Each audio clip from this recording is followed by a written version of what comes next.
राजधानी दिल्ली में कल देर शाम 4 लड़के यमुना नदी में डूब गए। ये लड़के यमुना नदी में नहाने आए थे। इस समय हम अलीपुर गांव के हिरणकी गांव के ठोकर नंबर 24 में मौजूद है, जहां कल 5 दोस्त नहाने आए थे, जिसमें से 4 लड़के नदी में उतरे थे। इन चारों लड़कों के कपड़े अभी भी यहाँ पर घाट किनारे रखे हुए हैं, चप्पल रखी हुई है, कपड़े रखे हुए हैं।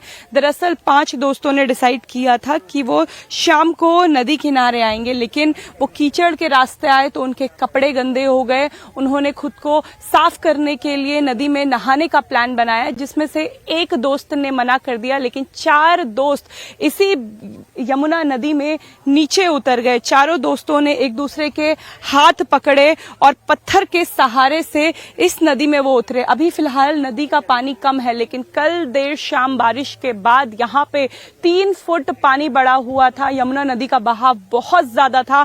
जैसे ही ये 4 छोटे लड़के, जिनकी उम्र लगभग 13, 14 और 15 साल थी, ये पानी में गए, 2-3 मिनट के अंदर अंदर एक लड़के का हाथ छूटा, जिसने यहाँ पे पत्थर पकड़ा हुआ था, और चारों लड़के एक साथ नदी में बह गए।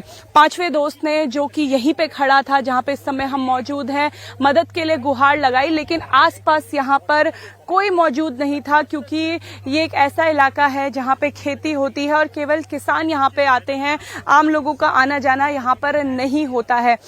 किसान आए, उन्होंने मदद के लिए वो पानी में उतरे, लेकिन तब तक बहुत देर हो चुकी थी। चारों लड़के पानी में डूबते हुए आगे की तरफ जा चुके थे। रेस्क्यू टीम 1 घंटे बाद पहुंची, तब तक उन लड़कों का कोई निशान नहीं मिला। लगभग 12 घंटे हो चुके हैं। रेस्क्यू ऑपरेशन अभी भी जारी है। एनडीआरएफ की टीम मौजूद है। दिल्ली फायर सर्विस को भी मदद के लिए उतारा गया है। चारों दोस्तों में 14 साल का सौरभ भी था। वो इकलौता बेटा था। हादसे के बाद उसकी मां और तीनों बहनों का रो रो कर बुरा हाल है। पिता किसी फैक्ट्री में नौकरी करते हैं। सौरभ अभी लापता है। घर वालों को किसी अनहोनी की आशंका सता रही है। उसके पिता ने क्या कहा, ये सुनिए। इतना भी नहीं सोचा। मैं अपने बाप, एक ही बेटा था मेरा, 3 बेटी थी। सबसे बड़ी बेटी वो रहेगी, ये बीच वाली है, ये छोटी है। इससे ऊपर वो लड़का था 15 साल का। 15 साल? हाँ। कौन सी क्लास में पढ़ता था? वो 10वीं में था। 10वीं। आपको कोई जानकारी थी कि बच्चे इधर की तरफ आ रहे हैं? नहीं, घर से मैं अपने कैफे पे काम कर रहा था और वहाँ मेरे पास उस बच्चे का फोन आया, जहाँ बच्चे एक दूसरे के साथ उठते बैठते हैं, पढ़ते लिखे एक ही क्लास में रहते थे। दिल्ली के अलीपुर में एक और दर्दनाक हादसा हुआ। बारिश के पानी ने 2 भाइयों की जान ले ली। मुखमेलपुर की उत्तराखंड कॉलोनी में उस समय हड़कंप मच गया जब खेत में खेलने के दौरान 2 मासूम गड्ढे में गिर गए। बारिश की वजह से गड्ढे में पानी भरा था, जिसकी वजह से उनकी डूबने से मौत हो गई। गड्ढा गहरा होने की वजह से बच्चे बाहर नहीं निकल पाए। सूचना मिलते ही कॉलोनी और गांव के लोग मौके पर पहुंचे। लोगों ने जब बच्चों को गड्ढे से बाहर निकाला, तब तक एक बच्चे की मौत हो चुकी थी, जबकि दूसरे बच्चे को भी गंभीर हालत में बाहर निकाला गया, लेकिन उसकी भी जान नहीं बचाई जा सकी। मृतक बच्चों के नाम आयुष और नीतीश हैं। स्ट्रेट ऑफ हॉर्मूज को लेकर ईरान और अमेरिका में फिर जंग शुरू हो गई है। ईरान ने ऐलान किया है कि हॉर्मूज बंद है, तो अमेरिका ने दावा किया है कि हॉर्मूज स्ट्रेट सबके लिए खुला है। 39 किलोमीटर लंबे समुद्री इलाके को ईरान के शिकंजे से आजाद कराने के लिए डोनाल्ड ट्रंप ने सीज फायर की कुर्बानी दी है। वहीं ईरान किसी भी कीमत पर अपने इस पावरफुल हथियार को छोड़ने को तैयार नहीं है। नतीजा ये कि मेमोरेंडम ऑफ अंडरस्टैंडिंग की धज्जियां उड़ रही हैं। ईरान और अमेरिका की लड़ाई में मिडिल ईस्ट के बाकी देश भी झुलस रहे हैं और आगे चलकर इसका असर पूरी दुनिया पर पड़ना तय।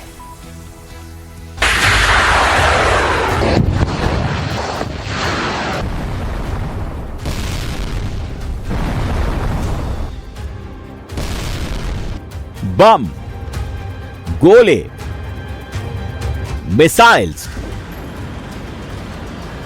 Drone, fighter jet, worship, frigate, destroyer, aircraft carrier. पश्चिमी एशिया में जंग का ज्वालामुखी फिर फट रहा है। किरदार वही है, हथियार भी वही है, मोर्चा भी वही है और मकसद भी वही है।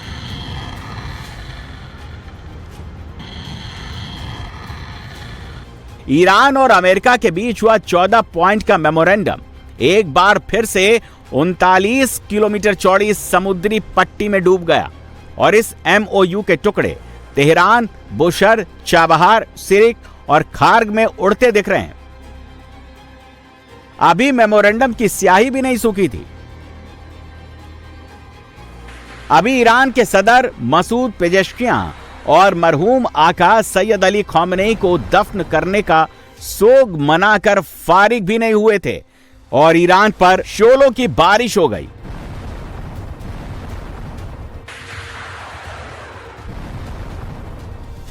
ईरान पर अटैक के लेटेस्ट राउंड के बाद अमेरिका के वजीर जंग पीटर हेग्सेथ ने दावा किया है कि प्रेसिडेंट ट्रंप के हुक्म पर ईरान में अमेरिकी सेना ने 140 टारगेट्स को खाक में मिला दिया है। उत्तर में गोलिस्तान की रेलवे लाइन से लेकर दक्षिण में चाबहार के पोर्ट तक अमेरिकन मिलिट्री मशीन ने अपनी पावर प्रेजेंटेशन ईरानी कौम को फिर से दिखाई है। हालांकि खामेनी के सफरे आखिरियत में मसरूफ ईरान के पासबाने इंकलाब यानी रेवोल्यूशनरी गार्ड्स भी कतई गालिब न थे। अभी अमेरिकी जंगी जहाज ईरान पर बम गिराकर मिडिल ईस्ट में अपने मिलिट्री बेस लौट भी नहीं पाए थे कि बहरीन से लेकर जॉर्डन तक, कतर से लेकर कुवैत और ओमान तक ईरान ने अपनी पावरफुल मिसाइल्स और कामिकाजे ड्रोन्स की बरसात कर दी।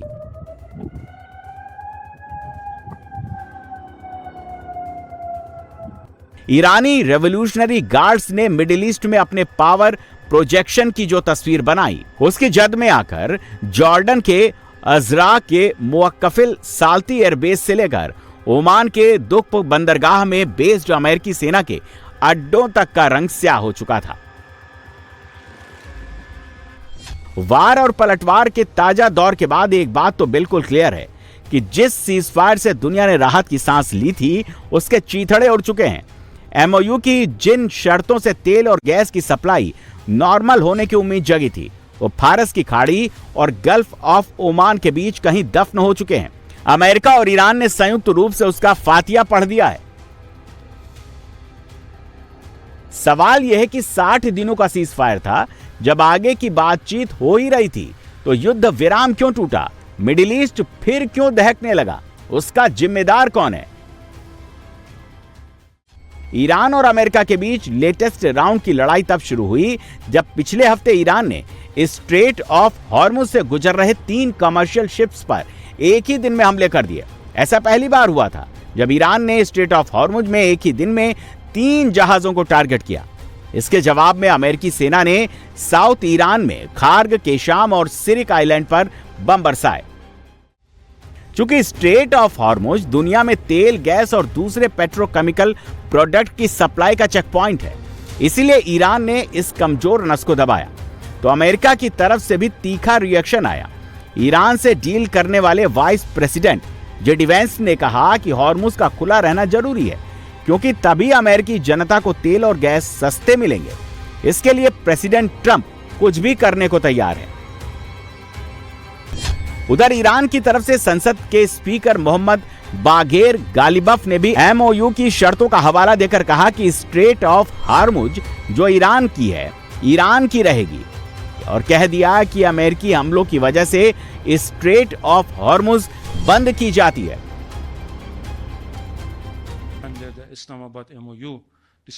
इस्लामाबाद MOU के तहत स्ट्रेट ऑफ हॉर्मुज में समुद्री परिवहन की जिम्मेदारी सिर्फ और सिर्फ ईरान की है।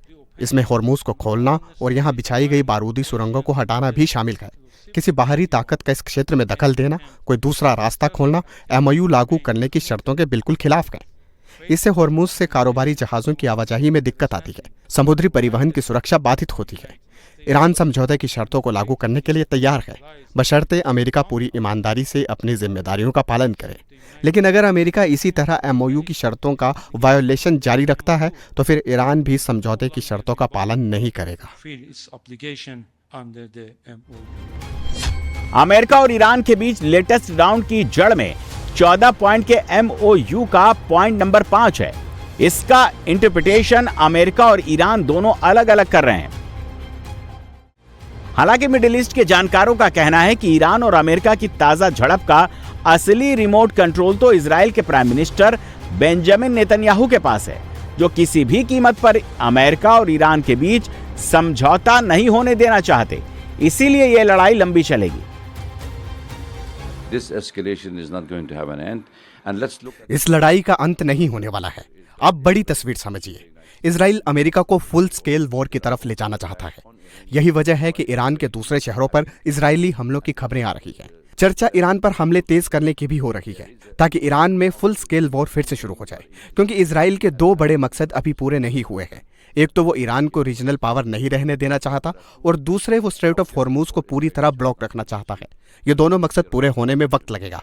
इसीलिए चर्चा है कि इजराइल के लिए तेल की सप्लाई के दूसरे रास्ते तलाशे जा रहे हैं, और आप इस युद्ध के जल्द खत्म होने की उम्मीद कतई न करिए।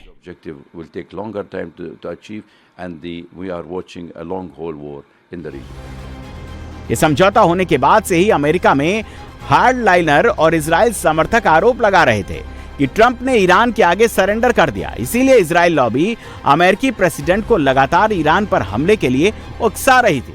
अगर हार्डलाइनर अमेरिका में हैं, तो ईरान में भी कट्टर रुख रखने वालों की कमी नहीं है। ईरान में भी पावरफुल इस्लामिक रेवोल्यूशनरी गार्ड्स के भीतर एक तबका है जो अमेरिका से किसी भी तरह की डील के खिलाफ है। जब दोनों देशों के बीच MOU साइन हुआ था, तभी से ईरान के कुछ लोग इसका विरोध कर रहे थे। कहा जा रहा है ईरान के सुप्रीम लीडर मुस्तफा खोमेनी भी अमेरिका से किसी तरह की डील के खिलाफ हैं। हालांकि ईरान के राष्ट्रपति मसूद पेजेशकियां और उनकी कैबिनेट सहयोगी विदेश मंत्री अब्बास अरागची युद्ध खत्म करवाना चाहते हैं, ताकि ईरान की जनता को राहत मिल सके। इस दो फाड़ की कीमत मिडिल ईस्ट के देश भुगत रहे हैं। हॉर्मुज के उस पार ओमान से लेकर इजराइल के बॉर्डर के करीब जॉर्डन तक ईरानी मिसाइलें कहर बरपा रही हैं। ईरान के हमले की वजह से बहरीन में अमेरिकी नौसेना के 5वें बेड़े के हेडक्वार्टर को भारी नुकसान पहुंचा है। कतर के अल उदैद बेस पर अमेरिकी एयरफोर्स का फाइटर जेट मेंटेनेंस सेंटर तबाह हो गया है। अल उदैद बेस पर सैटेलाइट कम्युनिकेशन में काम आने वाला एंटीना ध्वस्त हो चुका है। जॉर्डन के अजराक में अमेरिकी सेना का कमांड एंड कंट्रोल सेंटर और फ्यूल डिपो धुआं हो चुका है। कुवैत में अमेरिकी सेना का मिसाइल लॉन्चर और एयर डिफेंस सिस्टम नष्ट हो गया है। यूनाइटेड अरब एमिरेट्स में अमेरिका के अल दफरा बेस को भी ईरानी हमले से नुकसान पहुंचने की खबर है। ओमान के दुखम पोर्ट पर भी ईरानी ड्रोन्स और मिसाइल्स ने अटैक किया है। ईरान ने चेतावनी दी है कि अगले राउंड में वो इजराइल पर भी हमले करने से नहीं हिचकेंगे, जिसके बाद अमेरिका ने इजराइल के एयरबेस से अपने फाइटर जेट्स हटा दिए हैं।